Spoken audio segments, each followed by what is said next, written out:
ఎన్టీఆర్ భరోసా పెన్షన్ల పంపిణీ.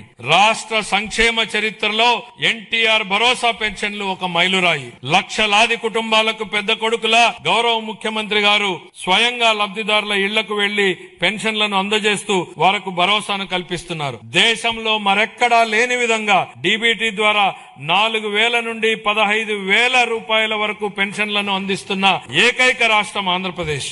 గత 19 నెలల్లో 58,000 కోట్ల కంటే ఎక్కువ విలువైన పెన్షన్లను లబ్ధిదారులకు పంపిణీ చేయడం జరిగింది. ఆర్థిక ఒత్తిడి ఉన్నప్పటికీ సూపర్ 6 ను విజయవంతంగా అమలు చేశాం. ఎస్సీ, ఎస్టీ, బీసీ, ఈడబ్ల్యూఎస్ మైనారిటీలకు fee reimbursement, post matric scholarship, auto డ్రైవర్ల సేవలో, మత్స్యకారుల సేవలో ఉచిత విద్యుత్ వంటి పథకాలను అమలు చేస్తున్నాం. జూన్ 24 నుండి ఇప్పటి వరకు చేపట్టిన 743 సంక్షేమ హాస్టళ్ల మరమ్మతులు మరియు రెసిడెన్షియల్ పాఠశాలల పునరుద్ధరణలో పిల్లల పట్ల మా ప్రభుత్వం చూపే శ్రద్ధ స్పష్టంగా కనపడుతుంది. పిల్లలు చదువుకోవడానికి స్వచ్ఛమైన తాగునీరు, టీవీ, రియల్ టైం పర్యవేక్షణలు కల్పించి వారి ఆరోగ్యం మరియు భద్రతా వ్యవస్థలను మెరుగుపరుస్తున్నాము. వీరికి మరింత సౌకర్యాల కల్పన కోసం హాస్టళ్లు మరియు రెసిడెన్స్ పాఠశాలల కోసం నేను 300 కోట్లు కేటాయించాలని ప్రతిపాదిస్తున్నాను.